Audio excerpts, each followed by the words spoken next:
시청자, 구독자 여러분 안녕하세요. 슬직생의 소들입니다. 오늘은 많은 분들이 기다리시진 않았겠지만 저희 소중한 시청자 몇 분께서 기다리신 바로 그 콘텐츠 기사 작성법 3탄 기사 쓰기의 마지막 원칙에 대해 다뤄보려고 합니다. 대표님이 그렇게 썩 좋아하진 않으셨는데 비밀리에 감행하는 거라서 이 영상이 업로드 될 때쯤이면 저는 이미 모가지가 날아갈 수도 있습니다.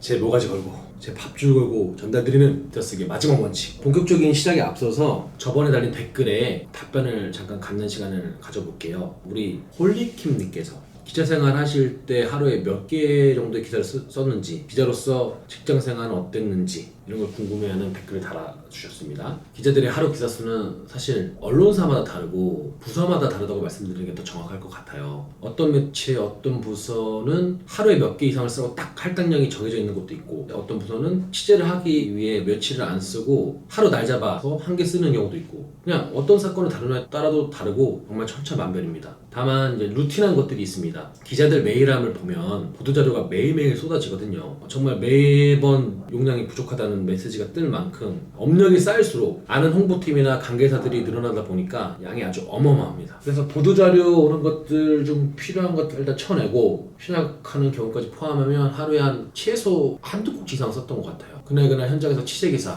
상보기사를 쓴다든지 하면 더 늘어나겠죠? 현장 취재가 당일 몇 개 잡혀있는지에 따라도 달라질 것이고, 취재원이 올 때까지 기다리는 걸 저희 기자들은 소위 이제 뻗치기라고 하는데, 뻗치기를 하다가 기다리다가 취재원이 안 오면 기사를 못 쓸 거 아니에요? 그러면 그날은 쓰고 싶어도 못 쓰는 거죠. 그래서 그날 기사 수가 다르다, 그리고 매체와 부서마다 다르다라고 말씀드릴 수 있겠습니다.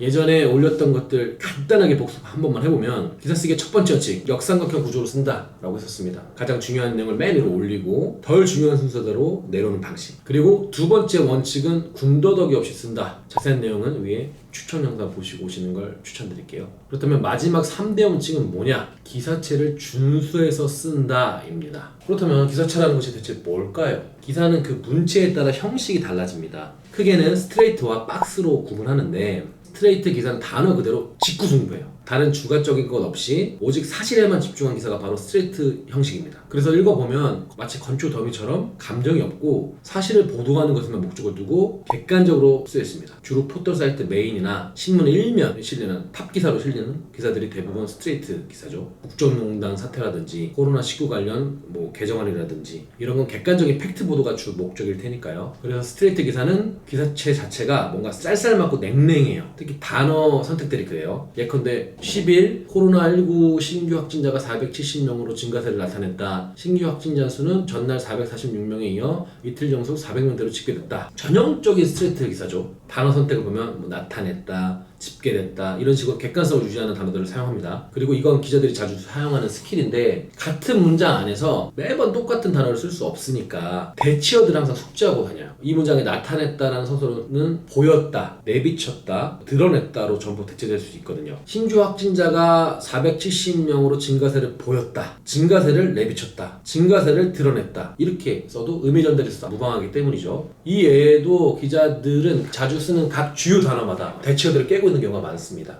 어쨌든 중요한 건 객관성을 유지하는 단어와 문체로 쓴다는 것입니다. 반면에 박스 기사, 이걸 이제 피처 기사라고 부르기도 하는데, 박스 기사는 객관적인 사실 전달보다는 기자의 해석이나 주관이 개입하는, 말하자면 재가공된 기사입니다. 인터뷰 기사라든지 기획 기사라든지 미담이나 가십거리 같은 것들 모두가 박스 기사, 피처 기사라고 할 수 있겠습니다. 박스 기사는 주로 흥미 위주나 매체의 색채가 드러나는 주제와 문체로 씁니다. 스트레이트 기사에서 객관적인 문체를 사용했다면 박스 기사는 훨씬 더 노골적이면서 주관적인 문체를 사용하는 거죠. 해리는 드라마의 결말에 대해 신중하고 조심스러운 면모를 보였다. 아마도 그 이유는 실제로 그가 극중의 덕선처럼 배려 깊은 내면이 있기에 가능한 것일 수도 있다. 전형적인 박스 기사의 문체죠. 이건 실제로 제가 현직 기자였던 당시에 썼던 인터뷰 기사 내용입니다. 문체를 보면 다분히 주관적이에요. 현장감을 살리기 위해 취재원의 표정이나 기분을 적는다든지, 사실 해리의 조심스러웠다는 태도는 기자가 해석한 태도이지 객관적이지 않을 수 있잖아요. 그냥 씩 웃은 건데 비웃었다고 해석해버리고 쓸 수도 있는 거고, 그리고 박스 기사는 추측의 표현을 쓸 때도 있어요. 뭐뭐할 수도 있다 이렇게 추론하는 식의. 스트레이트 기사에서는 도저히 쓰면 안 되는 표현이죠. 추측이라는 건 사실이 아니니까요. 물론 스트레이트 형식으로 추측 기사를 쓰는 경우도 있습니다.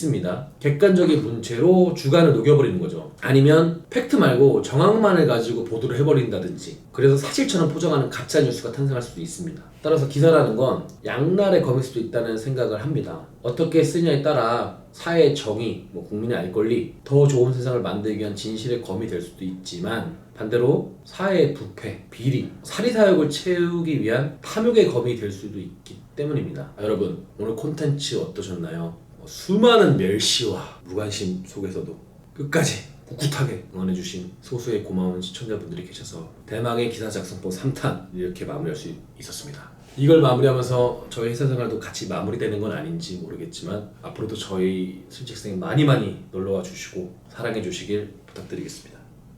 구독과 좋아요는 센스. 행복하십시오. 멀리 못 나갑니다. 들어가세요. 안녕.